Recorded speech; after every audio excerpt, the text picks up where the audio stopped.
Hello viewers, আসসালামু আলাইকুম। Welcome to Liton's IT job solution. আশা করি বেশ ভালোই আছেন। তো নেটওয়ার্কিং এর আজকের এই ভিডিওতে আমি আলোচনা করব হচ্ছে ক্লাসলেস এবং ক্লাসফুল আইপি অ্যাড্রেসের মধ্যে পার্থক্য এবং আইপি অ্যাড্রেসিং এর ক্ষেত্রে ক্লাস নামে যে একটি টার্ম আছে এই টার্মের খুঁটিনাটি। তো চলুন শুরু করি আজকের ভিডিও। তো প্রথমে আমরা জেনে আসি যে আইপি অ্যাড্রেস হচ্ছে কত প্রকার। আইপি অ্যাড্রেস মূলত হচ্ছে দুই প্রকার, একটা হচ্ছে IPv4 এন্ড আরেকটা হচ্ছে IPv6। তো আমরা কিন্তু এর আগে জেনেছি, তো জাস্ট শুধু আজকে আমরা IPv4 নিয়ে আলোচনা করব, যেহেতু ক্লাসের সঙ্গে IPv4 এর খুব ভালো সম্পর্ক আছে। তো IPv4 এর কিছু বৈশিষ্ট্য আছে, বৈশিষ্ট্যগুলো হচ্ছে যেমন দেখুন যে IPv4 হচ্ছে 32 বিটস এর। এরপরে হচ্ছে কি IPv4 যেহেতু 32 বিট, আমরা জানি যে আইপি অ্যাড্রেসিং এর ক্ষেত্রে হচ্ছে 8 বিট নিয়ে একটি অক্টেট গঠিত হয়। যেহেতু এখানে 32 বিটস, তাহলে IPv4 এ আমাদের 4টি অক্টেট আছে, কারণ প্রত্যেকটি অক্টেটে বিট সংখ্যা হচ্ছে 8। এখন IPv4 যেটা আছে সেটা কিন্তু টোটাল অ্যাড্রেসিং ক্যাপাসিটি কত, 2 টু দি পাওয়ার 32, এটা নিয়ার অ্যাবাউট কি 4.3 বিলিয়ন। তো এটা কিন্তু অনেক সময় এমসিকিউ আসে যে IPv4 এর কি আমার অ্যাড্রেসিং ক্যাপাসিটি কত, তো এটা হচ্ছে 4.3 বিলিয়ন। তো এখন কিন্তু বর্তমানে কিন্তু এর চেয়ে বেশি কিন্তু আমাদের আইপি অ্যাড্রেসের চাহিদা হয়েছে, যার কারণে কিন্তু IPv6 টা আমাদের আবির্ভাব ঘটেছে। তো তারপরেও কিন্তু IPv4 যতটা পপুলার, এখনো কিন্তু IPv6 ততটা পপুলার হয় নাই।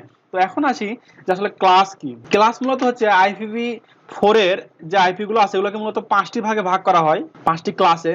Class A, class B, class C, class D, আর একটা আছে ক্লাস ই। এই 5টি ভাগে ভাগ করা হয়। তো আমরা মোটামুটি যেগুলো আইপি দেখি মূলত এই তিনটার মধ্যেই সীমাবদ্ধ, কিন্তু অর্থাৎ class A, class B, class C এই তিনটাই বহুল ব্যবহৃত হয়ে থাকে। ডি এবং ই খুব বেশি ব্যবহার না, এবং আমাদের পরীক্ষায় এসে থাকে মূলত ক্লাস এ, বি, সি এই তিনটা ক্লাসের আইপি নিয়েই বিভিন্ন কোশ্চেন করে, বাট এই দুটা কিন্তু কোশ্চেন করে না।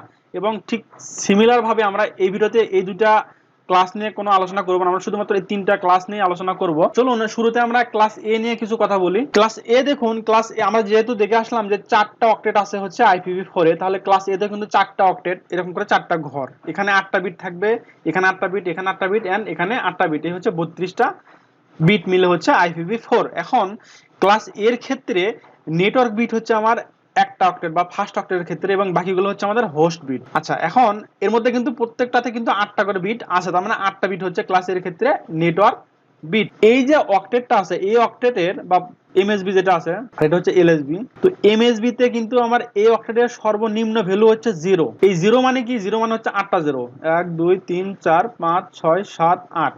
আর সর্বোচ্চ এটা হচ্ছে সর্বনিম্ন, আর হচ্ছে ম্যাক্সিমাম হচ্ছে এখানে কত থাকবে, ম্যাক্সিমাম থাকবে হচ্ছে 127, বা এই 127 এর ইকুইভ্যালেন্ট যে বাইনারিটা হয় সেটা হচ্ছে আমার এখানে বসবে, অর্থাৎ 0 3 4 5 6 7 8, এটা হচ্ছে 127। তার মানে এই অক্টেটে 0 থেকে শুরু করে এখানে যেটাই বসান না কেন, এবং ম্যাক্সিমাম হচ্ছে 127 থেকে শুরু করে এগুলোতে যেটাই বসান না কেন, এই টোটাল ইকুইভ্যালেন্ট যে আইপি অ্যাড্রেসটা পাবো সেটা হচ্ছে আমাদের ক্লাস এর আইপি অ্যাড্রেস। এইবার হচ্ছে আমরা দেখবো ক্লাস বি। তো ক্লাস বি এর ক্ষেত্রে কি দেখুন, আচ্ছা এখানে একটা জিনিস লিখে রাখি, সেটা হচ্ছে যে ক্লাস এর ক্ষেত্রে আমরা কি দেখলাম, হোস্ট বিট হচ্ছে 24টা, তাই না, 3 আসতে 24টা। তাহলে ক্লাস এর অ্যাড্রেসিং ক্যাপাসিটি কত, 2 টু দি পাওয়ার 24। ঠিক আছে, এটা হচ্ছে ক্লাস এর অ্যাড্রেসিং ক্যাপাসিটি। আচ্ছা, এরপর আমরা দেখবো হচ্ছে ক্লাস বি। ক্লাস বি এর ক্ষেত্রে কি ঠিক একই রকম, 4টা অক্টেট থাকবে, এবং এইটার ক্ষেত্রে হচ্ছে নেটওয়ার্ক বিট হচ্ছে 2টা অক্টেটে থাকবে এবং হোস্ট বিট হচ্ছে 2টা অক্টেটে থাকবে। তো এই দুইটা মিলে কত, 8 আর 8 16, 16 বিটস হচ্ছে নেটওয়ার্ক বিট এবং 16 বিটস হচ্ছে হোস্ট বিট। তাহলে ক্লাস বি এর ক্ষেত্রে অ্যাড্রেসিং ক্যাপাসিটি কত, 2 টু দি পাওয়ার 16, এটা হচ্ছে আমাদের ক্লাস বি এর অ্যাড্রেসিং ক্যাপাসিটি। এবং এই যে ফার্স্ট অক্টেট যেটা হলো এমএসবি তে, এই অক্টেটের সর্বনিম্ন ভ্যালু কত, সর্বনিম্ন ভ্যালু হচ্ছে 128, এবং সর্বোচ্চ ভ্যালু কত, সর্বোচ্চ ভ্যালু হচ্ছে 191। অর্থাৎ কোন একটা আইপি অ্যাড্রেসের শুরুতে 128 এবং সর্বোচ্চ শুরুতে 191 নিয়ে গঠিত আইপি গুলো হচ্ছে ক্লাস বি এর আইপি অ্যাড্রেস। তো আশা করি আপনারা বুঝতে পেরেছেন। এবার আমরা দেখবো হচ্ছে ক্লাস সি। ক্লাস সি কি, ঠিক সিমিলার ভাবে 4টা অক্টেট থাকবে। ক্লাস সির ক্ষেত্রে নেটওয়ার্ক পোর্শন হচ্ছে 3টা এবং হোস্ট পোর্শন হচ্ছে 1টা। তো এবং ক্লাস সির ক্ষেত্রে যে এমএসবি যে অক্টেটটা আছে এই অক্টেটের মিনিমাম ভ্যালু হবে হচ্ছে 192, এবং ম্যাক্সিমাম ভ্যালু হবে, এটা হচ্ছে মিনিমাম, এবং ম্যাক্সিমাম ভ্যালু হবে হচ্ছে 223। কোন আইপি অ্যাড্রেস যেটা 192 থেকে শুরু করে শুরুতে এবং 223 শুরুতে এরকম গঠিত আইপি অ্যাড্রেস গুলো হচ্ছে ক্লাস সি এর আইপি অ্যাড্রেস, অর্থাৎ 192 ডট এরপরে যেটাই হোক না কেন, 223 এরপরে যেটাই হোক না কেন, এই আইপি অ্যাড্রেস, এই রেঞ্জের সব আইপি অ্যাড্রেস গুলো হচ্ছে ক্লাস সি এর আইপি অ্যাড্রেস। তো এবার আমরা দেখব হচ্ছে ক্লাস ডি এর আইপি অ্যাড্রেসটা কি। ক্লাস ডি ঠিক একই ভাবে 4টা অক্টেট থাকবে, যেখানে কি থাকবে, ক্লাস ডি এর ক্ষেত্রেও নেটওয়ার্ক পোর্শন হচ্ছে 3টা অক্টেট এবং হোস্ট পোর্শন হচ্ছে একটা, অর্থাৎ 24টা বিট হচ্ছে নেটওয়ার্ক পোর্শন এবং হোস্ট বিট হচ্ছে 8টা। এবং এখানে যে এমএসবিটা থাকবে, এমএসবি অক্টেটে মিনিমাম হবে হচ্ছে 224, এটা হচ্ছে মিনিমাম, এবং ম্যাক্সিমাম হবে হচ্ছে 239, এটা হচ্ছে ম্যাক্সিমাম। কোন একটা আইপি অ্যাড্রেস 224 থেকে শুরু করে ফার্স্ট অক্টেটে 239 পর্যন্ত যদি ফার্স্ট অক্টেট থাকে, তাহলে সেই আইপি অ্যাড্রেসগুলোকে আমরা বলবো ক্লাস ডি এর IP address. Class E, class ইও ঠিক সেম, একটা সকে কি থাকবে, 4টা অক্টেট থাকবে, যেখানে নেটওয়ার্ক পোর্শন হবে 3টা, হোস্ট পোর্শন হবে হচ্ছে একটা। এই ক্ষেত্রে কি আমার এই এমএসবি তে মিনিমাম হবে কত, মিনিমাম হবে হচ্ছে 240 এবং ম্যাক্সিমাম হবে হচ্ছে 255, অর্থাৎ কোন আইপি অ্যাড্রেসের শুরুতে 240 থেকে শুরু করে শুরুতে 255 পর্যন্ত এই রেঞ্জের আইপি অ্যাড্রেসগুলোকে আমরা ক্লাস ই এর আইপি অ্যাড্রেস বলবো। আচ্ছা, এখন দেখুন যে এই যে minimum maximum minimum maximum minimum maximum minimum maximum, তো এইগুলো কিন্তু দেখুন যে ক্লাস এর ক্ষেত্রে আমরা যদি সংক্ষেপে এখন টোটাল লিখি, তাহলে এর ক্ষেত্রে কি হবে 0 থেকে 127, বিতে কি হবে 128 থেকে 191, সিতে কি হবে 192 থেকে 223, ডিতে কি হবে 224 থেকে 239, এবং ইতে কি হবে 240 থেকে 255 পর্যন্ত ফার্স্ট অক্টেটের রেঞ্জ।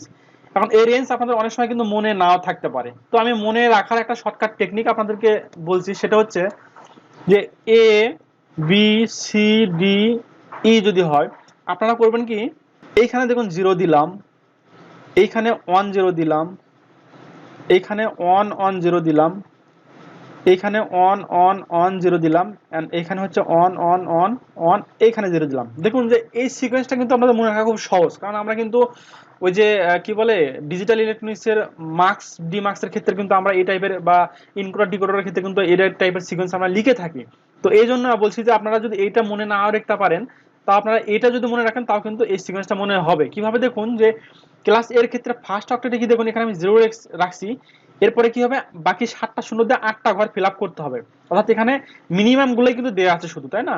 তাহলে এখানে মিনিমাম গুলো দেওয়া আছে, ম্যাক্সিমামটা আমরা অটোমেটিক পাবো। কিভাবে দেখুন যে যদি ক্লাস এর ক্ষেত্রে আমি রেঞ্জ কল্পনা করি, তাহলে দেখুন এখানে কি আছে 0 আছে এই সিকোয়েন্সে, তাহলে 0 আমি 8টা 0 দেবো, 8টা 0 দেওয়ার পর কি হলো, এর ইকুইভ্যালেন্ট ডেসিমাল কত হচ্ছে 0ই হচ্ছে, তাহলে মিনিমাম 0, এবং ম্যাক্সিমাম কত, ম্যাক্সিমামটা হবে হচ্ছে এই বির শুরুর আগেরটা, বির শুরু কি আছে 1 0, এরপরে বাকি আরো 0 দিয়ে আমি 8টা বিট বানাবো, তাহলে বির শুরুতে কত 128, এখানে 1 আর বাকি 7টা 0 মানে কিন্তু 128, তাহলে 128 এর আগে হচ্ছে 127, তার মানে 0 থেকে 127 হচ্ছে এর ক্ষেত্রে।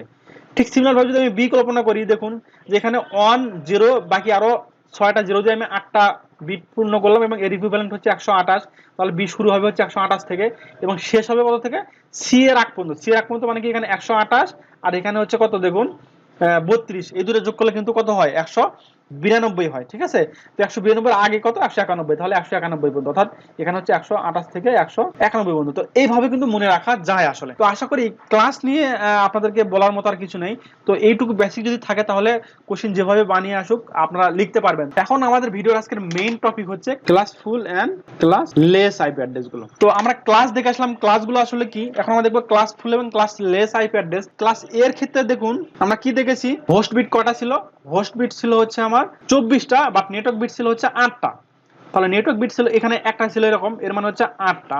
আবার ক্লাস বি তে কি ছিল, নেটওয়ার্ক বিট ছিল হচ্ছে 16টা, সি তে কি ছিল 3টা ছিল, অর্থাৎ 24 ছিল। তার মানে হচ্ছে কোন একটা আইপি অ্যাড্রেস লেখার পর যদি এরকম /8 বা /16 বা /24 দেয়া থাকে, অর্থাৎ যদি এটার ক্ষেত্রে আমি কল্পনা করি ক্লাস এর ক্ষেত্রে, তাহলে কি হবে দেখুন যে 126.0.7.0, এরপরে যদি এরকম 8 লেখা থাকে।